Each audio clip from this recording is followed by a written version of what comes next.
नमस्कार। हिंदी साधन चैनल में आप सभी का एक बार फिर से हार्दिक स्वागत है। आज के इस वीडियो में हिंदी साहित्य के प्रश्नों को लेकर मैं उपस्थित हुई हूँ और ये सभी के सभी प्रश्न वन लाइनर प्रश्न हैं। इन प्रश्नों में आपको 4 ऑप्शन देखने को नहीं मिलेगा, सिर्फ और सिर्फ आपको सही उत्तर को ही जानना है। अगर इसका PDF आपको चाहिए तो मैं डिस्क्रिप्शन में टेलीग्राम का लिंक दे दूँगी, वहाँ पे आपको इसका PDF मिल जाएगा। तो ज़रूर आप हमारे टेलीग्राम को भी ज्वाइन करें। और अगर आपने अभी तक हिंदी साधन चैनल को सब्सक्राइब नहीं किया है तो अवश्य सब्सक्राइब कर ले। आपका एग्ज़ाम बहुत ही नज़दीक आने वाला है, क्योंकि फरवरी में ही ये एग्ज़ाम होने वाला है। KVS अपना एग्ज़ाम लेने वाली है, तो इसलिए सिलेबस को कवर कर पाना बहुत ही मुश्किल है। तो आप प्रैक्टिस सेट करें और ख़ुद से भी पढ़ाई करते रहें, हमारे चैनल के साथ जुड़े रहे। आपको आपकी परीक्षा में ज़रूर सफलता मिलेगी, हमारा यही उद्देश्य है। और इसी उद्देश्य के साथ आइए प्रश्नों के क्रम को शुरू। पहला प्रश्न है, मधुमालती के रचयिता हैं? तो मधुमालती के रचयिता मंझन है। प्रश्न है, रतन खान और ज्ञानबोध रचनाएं हैं, तो ये दोनों रचनाएं मलुकदास की है। कौन कौन सी? रतन खान और ज्ञानबोध। प्रश्न है, गुण निर्गुण कहियत नहीं जाके, यह पंक्ति किसकी है? तो यह पंक्ति रैदास की है। प्रश्न है अगला, कालदर्शी भक्त कवि जनता के हृदय को संभालने और लीन रखने के लिए दबी हुई भक्ति को जगाने लगे। क्रमशः भक्ति का प्रवाह ऐसा विकसित और प्रबल होता गया कि उसकी चपेट में केवल हिंदू जाति ही नहीं, देश में बसने वाले सहृदय मुसलमानों में से भी न जाने कितने आ गए। यह कथन किसका है? तो ये कथन आचार्य रामचंद्र शुक्ल का है। तो आचार्य शुक्ल के जो कथन है वह भी बहुत ही उपयोगी और महत्वपूर्ण है। आपको उन सभी कथनों को भी ध्यान में रखना है। वैसे भी ये जितने भी प्रश्न हैं, सभी के सभी प्रश्न प्रीवियस ईयर परीक्षा में पूछे जा चुके हैं। तो आइए अगले प्रश्न की तरफ बढ़ते हैं। प्रश्न है अगला, सो है घनश्याम मग हेरती हथेरी ओट, ऊंचे धाम बाम चढ़ी आवत उतरी जात। इन पंक्ति में नायिका की मनोदशा का वर्णन हुआ है। तो नायिका की किस मनोदशा का वर्णन हुआ है? तो इसमें नायिका की उत्कंठा का वर्णन हुआ है। आइए अगले प्रश्न को देखते हैं। प्रश्न है, संध्या भाषा से अभिप्राय है? तो संध्या भाषा से अभिप्राय है कि ऊपर से लोक विरोधी अर्थ देने वाली किंतु साधना के विशुद्ध अर्थ को स्पष्ट करने वाली भाषा। साधना भाषा से अभिप्राय है संध्या भाषा से। आइए अगले प्रश्न को देखते हैं। प्रश्न है, निरस्ता गृहस्थ के प्रति अनादर का भाव है, रागात्मकता का विरोध एवं इंद्रिय निग्रह में से नाथ साहित्य की कमजोरी नहीं है? तो नाथ साहित्य की कमजोरी नहीं है इंद्रिय निग्रह। तो आपको यहाँ पर ध्यान से देखना है कौन सी नाथ साहित्य की कमजोरी नहीं है। प्रश्नों को अच्छे से देखना है। आइए अगले प्रश्न को देखते हैं। अगला प्रश्न है, राम कथा में व्याप्त अति प्राकृतिक तत्वों के प्रति संशयग्रस्त होकर ब्राह्मणी रामकथा की प्रतिक्रिया में नई रामकथा गढ़ ली। ये पुष्पदंत ने कहा है। प्रश्न है, गीतावली, रामचंद्रिका, विनय पत्रिका तथा दोहावली में से तुलसीदास का ग्रंथ नहीं है? तो तुलसीदास का ग्रंथ रामचंद्रिका नहीं है, यह केशवदास का है। प्रश्न है, रैन गवाई सोई के दिवस गवाई खाई, हीरे जैसु जन्मु है कौरी बदले जाई। यह पंक्ति किसकी है? तो ये पंक्ति गुरु नानक की है। प्रश्न है, ध्रुवदास ने भक्त नामावली में प्रशंसा की है? तो ध्रुवदास ने भक्त नामावली में प्रशंसा गोसाई विठलनाथ की है। अगला प्रश्न है, रीतिकाल में लला के ललाट पर महावर दिखाई पड़ने लगी, वीर सखी हो गया, ऋणात्मक ध्वनियों की बहार आ गई, नाद योजना से मादकता को बढ़ावा मिला। यह कथन किसका है? तो यह कथन बच्चन सिंह का है। उन्होंने कहा था कि रीतिकाल में लला के ललाट पर महावर दिखाई देने लगी।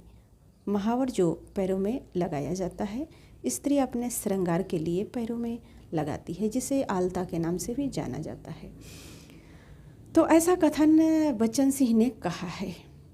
अगला जो प्रश्न है वह इस प्रकार से है, बानी को सार बखानियो श्रृंगार, श्रृंगार को सार किशोर किशोरी, उक्त पंक्ति है।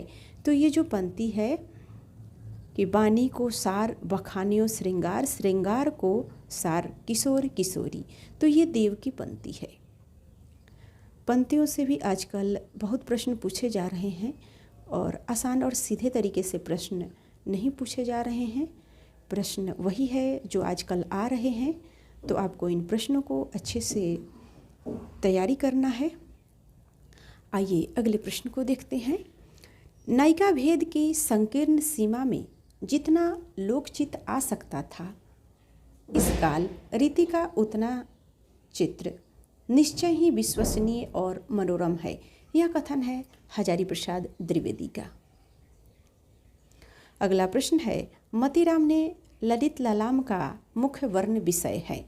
तो मतीराम के ललित ललाम जो इनकी रचना है, इनका ग्रंथ है, इसका मुख्य वर्ण विषय अलंकार निरूपण है। अगला प्रश्न है, बरवे छंद में नायिका भेद का निरूपण किया है। तो बरवे छंद में नायिका भेद का निरूपण रहीम ने किया है। अगला जो प्रश्न है, मैंने श्री कृष्ण चंद्र को इस ग्रंथ में एक महापुरुष की भांति अंकित किया है, ब्रह्म करके नहीं। यह आख्यान है। यह आख्यान अयोध्यासी उपाध्याय हरिऔध का है। अयोध्यासी उपाध्याय हरिऔध के प्रिय, सबसे लोकप्रिय जो रचना है वह है, आपको पता होगा तो आप हमें कमेंट के माध्यम से अवश्य ही बताएं। अभी मैं उसका नाम नहीं लूँगी क्योंकि आप इसको कमेंट में ज़रूर बताएंगे। आइए अगले प्रश्न को देखते हैं। प्रश्न है, दुख ही जीवन की कथा रही, क्या कहूँ आज जो नहीं कही। यह कथन किसका है? तो यह कथन सूर्यकांत त्रिपाठी निराला का है। प्रश्न है, नीरजा, निहार, गीतिका तथा दीपशिखा में महादेवी वर्मा का काव्य संग्रह नहीं है। तो गीतिका ये सूर्यकांत त्रिपाठी निराला का है और बाकी जो है वो सभी महादेवी वर्मा का है। नीरजा, निहार, दीपशिखा ये सभी महादेवी वर्मा का काव्य संग्रह है। अगला प्रश्न है, कलगी बाजरे की कविता है। तो यह कविता अज्ञेय जी की है, कलगी बाजरे की। प्रश्न है, भूल कर जब राह भटका मैं, तुम्ही झलके हे महाकवि, सधन तम की आँख बन मेरे लिए। महाकवि निराला का उपयुक्त स्तवन किया है। तो इसमें शमशेर बहादुर सिंह ने उपयुक्त स्तवन किया है। प्रश्न है, अनंत देवी पात्र है। तो ये जयशंकर प्रसाद के नाटक स्कंद गुप्त के पात्र हैं अनंत देवी। अगला प्रश्न है,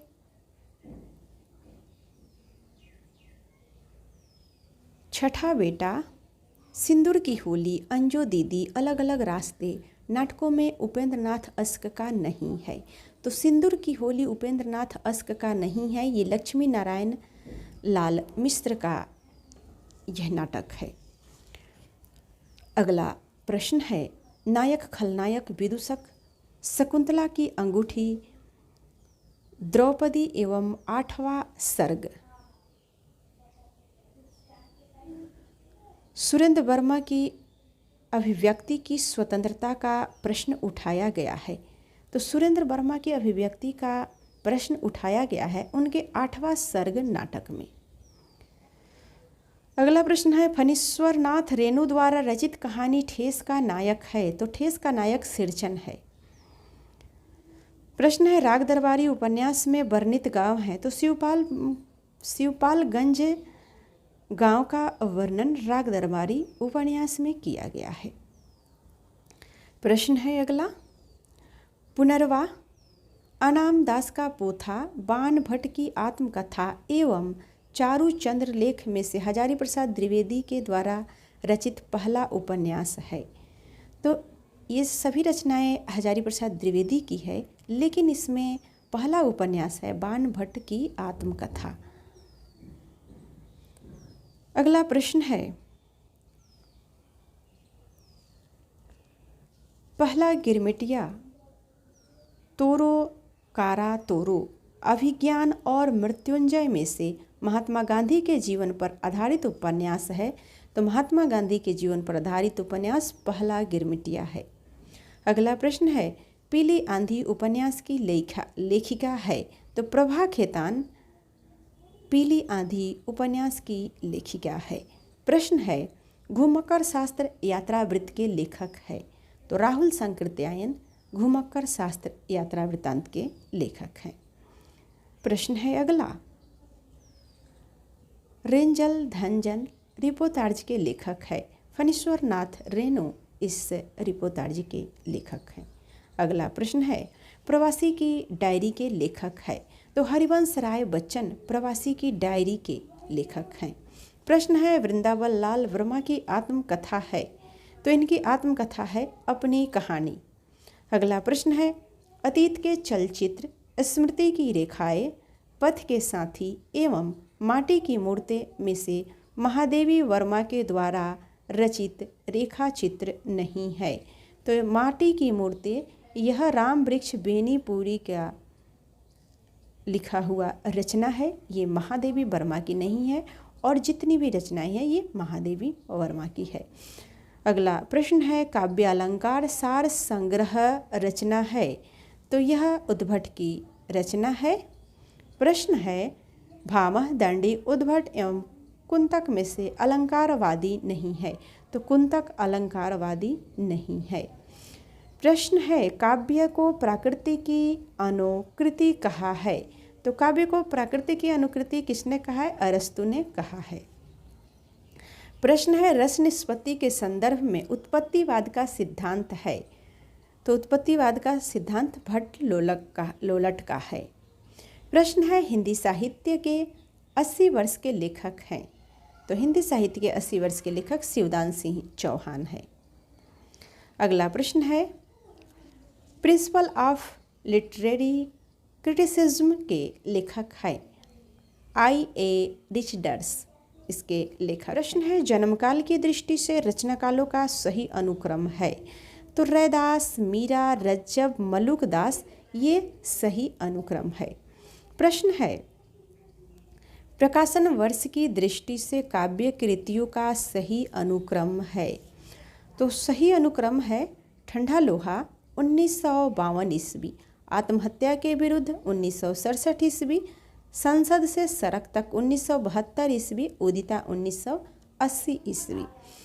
रचना काल की दृष्टि से भिखारीदास की रचनाओं का सही अनुक्रम है।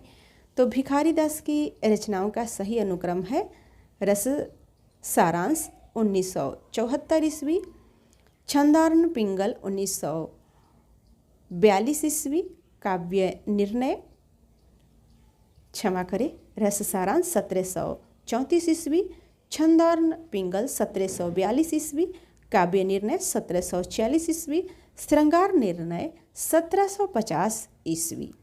तो इस प्रकार से भिखारीदास के रचनाओं का सही अनुक्रम हुआ। अगला प्रश्न है, जन्मकाल की दृष्टि से कवियों का सही अनुक्रम।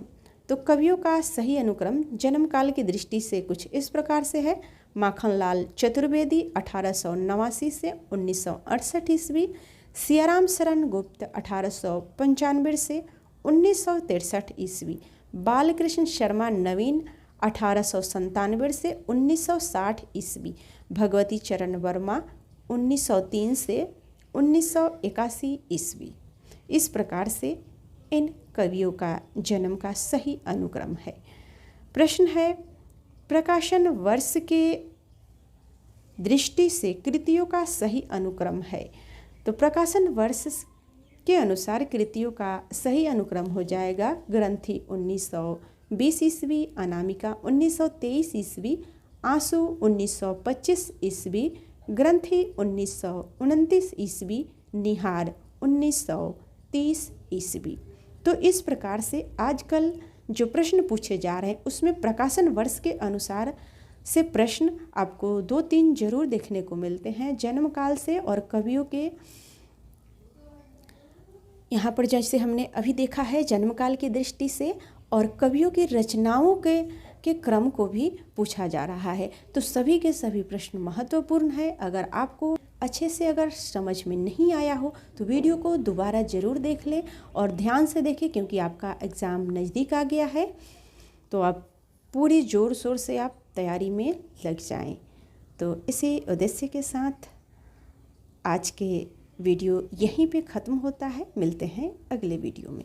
वीडियो देखने के लिए सभी को बहुत बहुत धन्यवाद। और इसका PDF मैं अपने टेलीग्राम पे डाल दूँगी, आप डिस्क्रिप्शन में जाकर वहाँ से टेलीग्राम लिंक को ज़रूर ज्वाइन करें।